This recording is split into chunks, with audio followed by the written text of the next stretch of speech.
Les carnets, François Bon. Je dis même carnet privé. Parce que c'est les trucs qui me concernent moi. Vous venez pas. C'est pour ça que j'ai fait deux chaînes.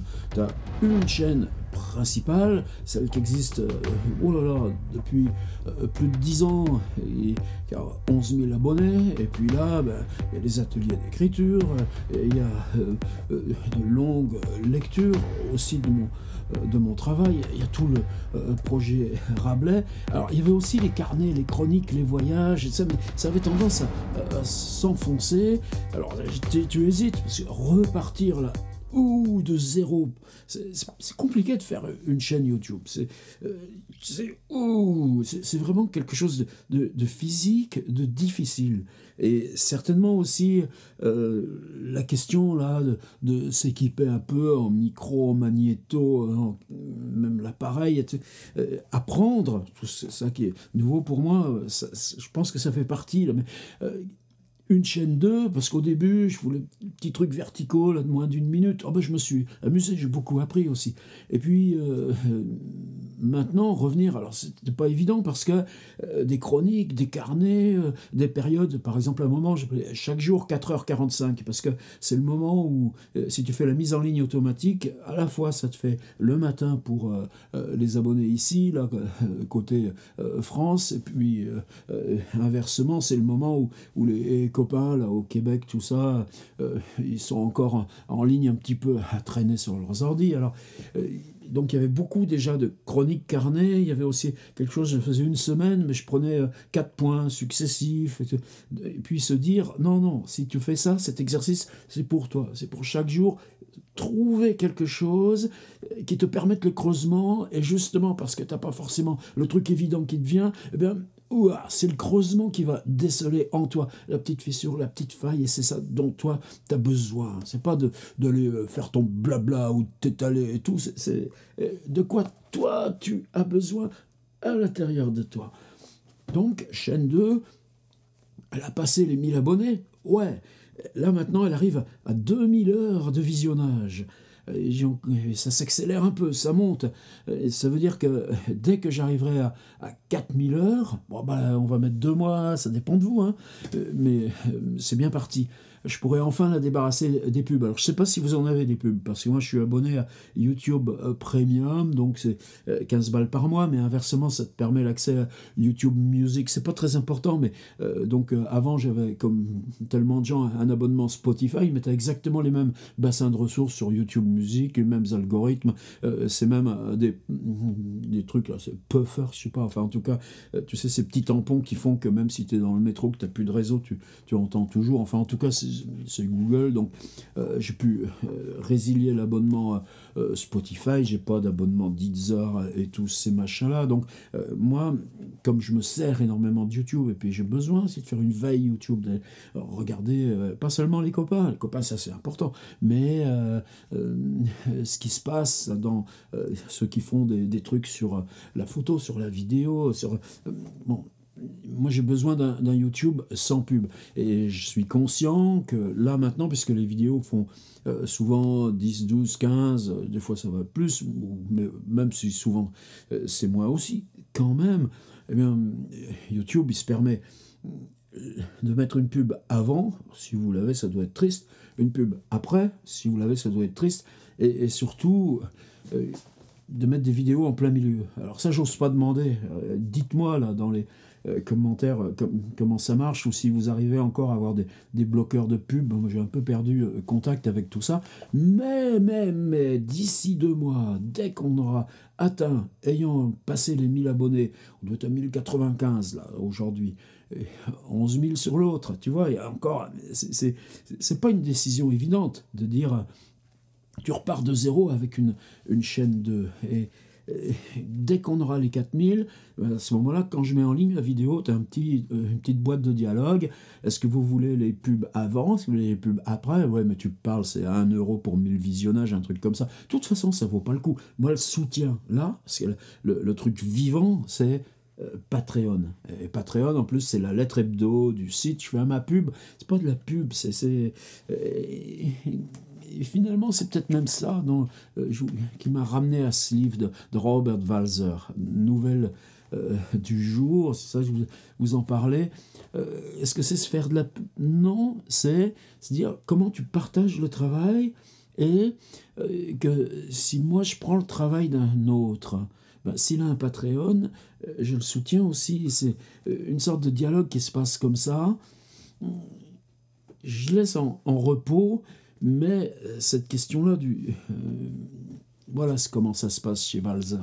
Donc c'est une période où là, Robert Walser écrit tous les jours. Donc, il y a une période à Berlin où c'est tous les jours une publication dans un journal. Là, il est revenu à Berne, mais quasiment il y a cette contrainte pour lui d'écrire au jour le jour, et c'est des chroniques qui sont publiées où il peut, à Berne, toujours à Berlin, et c'est des choses fantastiques. Par exemple, il écoute la radio, il est à Berlin, et c'est la première fois qu'il y a la retransmission d'un concert en direct à la radio depuis Prague. Et ce petit texte-là sur qu'est-ce que ça bouscule tout d'un coup, ça t'as ça en 2 pages, mais comme ça nous remue du profond, mais aussi sur les enjeux d'aujourd'hui, y compris les enjeux technologiques. Il y a un autre texte, je ne sais pas de quoi parler, je suis sur mon lit. Ah oui, mais il y a un clou au mur, un clou qui sert à rien, juste un clou dans le mur. Je vais parler du clou dans le mur. Et il le fait, et c'est un sujet. Là, celui-ci, pour moi, il est un peu emblématique. C'est pas comment ça va, parce que ça, surtout là, quand tu reviens, là, comme ça, par exemple, de 3 jours à Paris, il y a toujours ce truc. Et comment tu vas? Ça va, merci. Je ne vais pas commencer à raconter les galères ou comment ça va. Oui, ça va, merci, mais tu ne vas pas commencer à penser, répondre. Je vais te parler des morts qui me hantent les épaules à l'arrière. Pourtant, ici, dans les carnets, c'est ce que tu fais. Et puis, comment ça va? Là, tu vois, ça fait 6 mois que je travaille d'arrache-pied là, sur ce projet Rabelais. Hier, quand je suis revenu, j'étais en sueur. Aussitôt, je me suis mis à monter sur ce truc. 2 heures après, c'était en ligne. Il y a de la vie, il y a de la vie, là. Et comment ça va? J'ai pas mal de trucs sur Rabelais en ce moment. Ah, Rabelais, c'est bien. Oh, t'as raison de faire des trucs sur Rabelais. Ah oui, j'ai vu une des vidéos. Ouais, mais t'en as 70, ça fait un bouquin. Et toi, qu'est-ce que c'est le livre par rapport à toi? C'est-à-dire, est-ce que le livre par rapport à toi, c'est justement un objet transitionnel qui te sert à vendre? Non, c'est pas la question de ça. De toute façon, c'est fini. C'est plus de ça qu'on vit. Aucun de nous.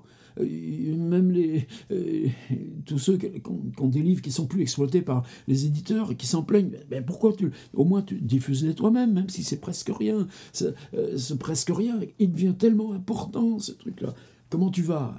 Ça va, merci, mais moi, dans ce qui va, c'est l'ensemble. Alors, regarde comment ça donne chez Walser, dans ces nouvelles d'un jour. Si vous avez le livre Nouvelles d'un jour de Walser sur vos tables de chevet, sur vos étagères, vous pouvez arrêter la vidéo ici, je vais juste en parler. Et c'est traduit, vous savez, comme toute cette série là qui est chez Zoé par Marion Graff, que j'ai eu l'occasion de rencontrer. Oh là là, c'était la première fois, qu'est-ce que j'avais la trouille, où on m'avait proposé d'être à Adorn Planta, bonjour aussi à Bienne, de faire un stage d'écriture pour les professeurs de français en Suisse alémanique. Donc des gens germanophones, mais qui enseignaient le français dans un pays où le trilinguisme est la loi. Et Marion Graff elle faisait partie de ce stage. C'était dans un tout petit hameau qui s'appelait Tramelan, dans le Jura. C'était très beau. Tu écrivais là, puis de l'autre côté de la vitre, tu avais les vaches. Puis à côté de nous, dans les mêmes locaux, il y avait un stage de la police. Mais surtout, moi, c'est la première fois où on me demande ça, mais on ne me l'avait jamais demandé. Alors j'avais fait un espèce de polycope, c'est-à-dire, voilà, une vingtaine d'exercices, peut-être, et comment je procède, ce que j'ai... Et c'est ça qu'est né le livre, un peu plus tard, 4 ans plus tard, Tous les mots sont adultes, réédité en 2005, là, il y a ça en téléchargement sur mon site, c'est devenu une espèce de classique, tant mieux, tant mieux. Même pour moi c'est bizarre, parce que sur les ateliers d'écriture, j'en ai des dizaines et des dizaines maintenant, toutes 25 ans de recherche, après, là, où je passe par la vidéo, par Internet, par le site, et tous les mots sont adultes, ouais, c'est bien, mais tu vois, c'est... Bon, là, c'est pas le truc. Le livre devait s'appeler, c'était venu avec Olivier Bétourné, à l'époque chez Fayard. On était parti sur le projet Rolling Stones, et il venait de racheter, Fayard, la petite collection Mille et une nuits. Et, bon, ça s'est pas fait, ça a pris d'autres chemins, mais qu'est-ce qu'on pourrait faire dans cette collection Mille et une nuits, les petits livres à 2 balles, pour installer là du contemporain. Il y a plusieurs auteurs, Vassé, Berlottier, Beinsteingel, là, à l'époque j'avais présenté à Bétourné, enfin présenté les manuscrits, les travaux. Ben maintenant je n'ai plus cette porte-là, mais moi j'ai dit, on se vous voyait, mais bon, si je dis, donc vous voyez Olivier, là moi j'ai ce polycopier là, ça c'est ce dont je me sers là, quand je fais des stages d'écriture. On pourrait faire un tout petit bouquin à 4 balles là, qui sont des exercices d'atelier d'écriture. Puis finalement, ben, comme ça c'est pas fait, allez, on le fait en vrai livre, on s'écarte, bah comment ça va? C'est tous ces trucs là qui te résonnent dans la tête. En quoi c'est pas simple? Là, par exemple, tout l'été, France Culture a rediffusé des feuilletons, donc Rolling Stones, feuilleton en 20 épisodes 2002, je crois qu'ils sont pas allés complètement au bout, c'est pas grave, de toute façon, tout ça aussi, vous pouvez le télécharger sur mon site. Bob Dylan, c'était le suivant, en 2004, et puis ensuite, il y avait eu feuilleton, donc là, 15 épisodes de 20 minutes, et Led Zeppelin, 15 épisodes aussi, 2006, je sais plus trop l'ordre, enfin, je crois que c'était peut-être Led Zeppelin avant Dylan. Et bon, tous les jours, tout l'été, de 19h40 à 20h. C'est bien, sauf que, tu vois, j'aurais eu plaisir à ce qu'ils me disent, tiens, on rediffuse ça, est-ce que tu peux pas faire une espèce de préface, de prologue aux 3 feuilletons, en disant qu'est-ce qui a changé depuis, qui c'est Dylan 20 ans après, les Rolling Stones, là, qui sortent un disque le 20 octobre, qu'est-ce qui leur est arrivé, qu'est-ce qui change, qu'est-ce que toi t'as appris, quelles erreurs tu as faites dans tes livres, qu'est-ce que tu ne savais pas. Par exemple, on a des autobiographies de Robert Plant et Jimmy Page. Tous les jours, sur Instagram, il met un petit point d'histoire avec une image de ses propres archives. Tu vois, bon, mais ça, j'ai pas eu le droit. Eh ben, j'ai touché 360 €. Donc, super. Et là, le seuil, par exemple, je viens de toucher les droits d'auteur sur 2022. Donc ça concerne Autobiographie des objets, 2012, Après le livre, 2013, et Proust est une fiction, 2013, 2011, 2012, enfin tu vois, je crois que c'est dans cette même vague, 90 €. Donc tu te plains pas, c'est-à-dire t'es écrivain et ton travail... Mais oui, mais c'est quoi les proportions par rapport au prix du paquet de nouilles chez Auchan ou à tout ce qu'on... Enfin, tu peux pas faire un dessin. Donc France Culture m'a versé pour ses rediffusions 364 €. On peut te dire c'est génial, tu as touché 364 €, mais t'as rien fait de plus. Ah ouais, sauf qu'on te dit... Les gens ils croient que je l'ai fait tout récemment. Robert Walser, comment ça va? Ça va toi? Ouais, ça va. T'écris des livres encore? Des fois, déjà, c'est beaucoup, parce que les livres, tu vois, avec... Qu'est-ce que les gens, ils achètent de livres? Ah, tu sais, moi, la lecture... Et, bon, c'est pas grave. Chacun fait son métier, donc on te dit, écris, publie, tant que tu veux. Ça va, toi? On est amis, n'est-ce pas? Comment ça va? La façon dont on répond à ce genre de questions n'est-elle pas au fond assez indifférente? Tout un chacun se l'entend poser chaque jour. Certains aiment mieux la formuler que se l'entendre poser. Comment ça va? Question banale, stupide aux oreilles de ceux à qui elle est désagréable. En fait, d'habitude quotidienne, un peu d'humour fait pas de mal. Affirmer avec une tête d'enterrement qu'on se porte comme un charme a l'air ridicule. Simuler le contentement ne réussit qu'à des acteurs. Essaye plutôt d'affirmer en riant jusqu'aux oreilles. Je vais mal. Je sais pas comment tu réponds, toi, quand on te dit comment ça va. Avouer en plaisantant qu'on est dans la dèche ne gâte rien. Je suis pas dans la dèche. Je dis juste, là, pour 2 mois pleins de diffusion, heure grande écoute sur la radio, tu me diras, en plus, moi, j'écoute pas la radio, pareil que les gens qui n'écoutent pas, qui lisent pas les livres, 19h40, 20h, 15 plus 15, 30, plus 15, en gros, pas loin de 50 feuilletons, 364 €. T'es content, t'as rien fait, et ça te tombe là. Ah ouais, mais dans un budget général, donc tu vas... Alors, Walzer, avouez en plaisantant qu'on est dans la dèche, ne gâte rien. Ben, moi, tant mieux, j'ai mon Patreon, j'ai les ateliers, j'ai ça, là, le vivant, là, nous, là, ensemble, là, sur YouTube, tous les jours. Et tous les jours, ils comptent aussi pour ça. Une expression renfrognée, en revanche, ne persuade que de nos difficultés, quel que soit le discours que tiennent les lèvres. Et ça, oh là là, combien de fois tu le perçois chez les gens. Dans ce cas-là, tu dis pas, ça va, tu t'embrasses, tu fais à l'américaine, là, tu tapes un peu dans le dos, là. Bon, ça va, ouais, on le sait, comment, on le sait comment qu'on combat. Walzer, une expression renfrognée en revanche ne persuade que de nos difficultés. Tu parles pas de tes difficultés aux gens. Là, je parle métier, c'est autre chose. Quel que soit le discours que tiennent les lèvres, t'as de la poisse, toi. Tu en as de la poisse, toi, m'a dit une fois quelqu'un en m'abordant. Je sais pas si toi ça arrive souvent, tu vas voir, t'arrives à un tel, là, ah, je sais bien que t'en as, toi, de la poisse. Non. Même là, si je rouvre le Messenger et tout ça, tu comprends, on se bagarre autrement, on dit, on partage autrement. C'est ça qui compte. Tu dis pas, ça va toi? D'ailleurs, même sur Messenger, comment ça va toi? En général, c'est des gens qui t'ont pas parlé depuis 3 ans, 4 ans. J'espère que vous allez bien. Ouais, j'espère mon gars, ça va?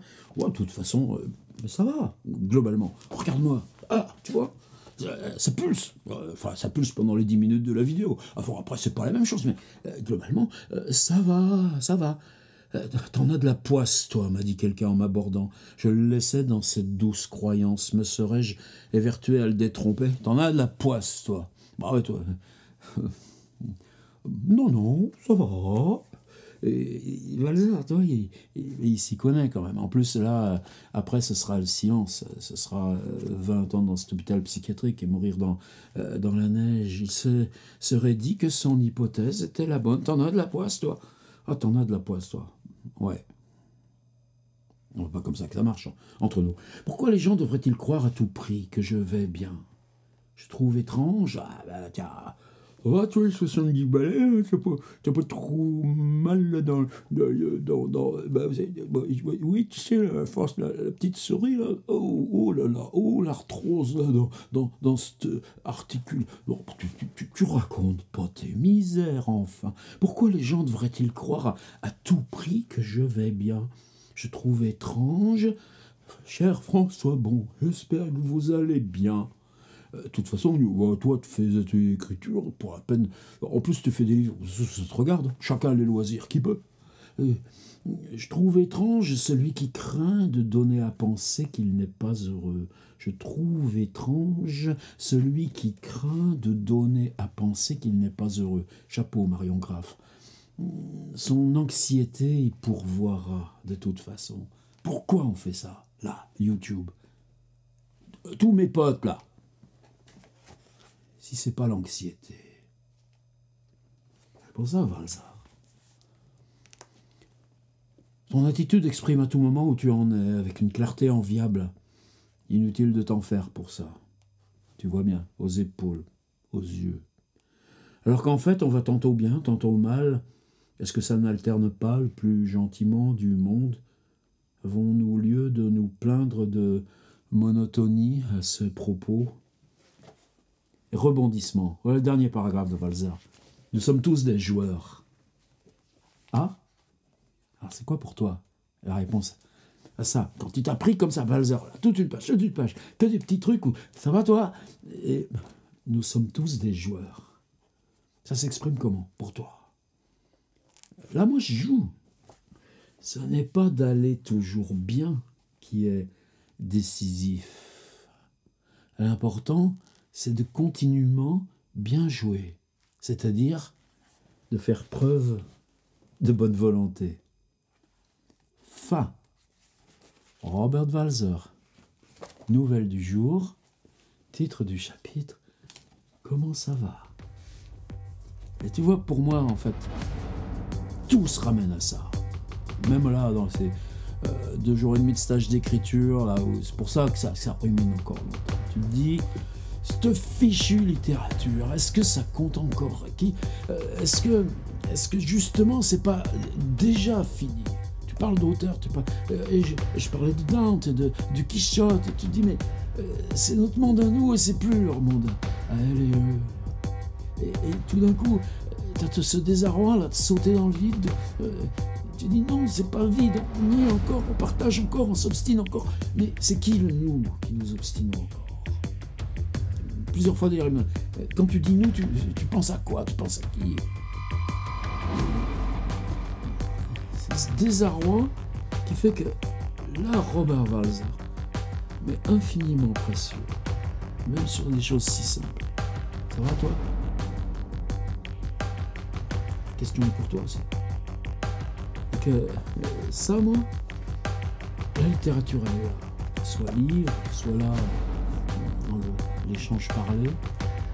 Voilà, carnet du jour. Tu sais pas à quoi ça sert, mais tu le fais quand même. Et c'est là que tu les rejoins. Les tiens.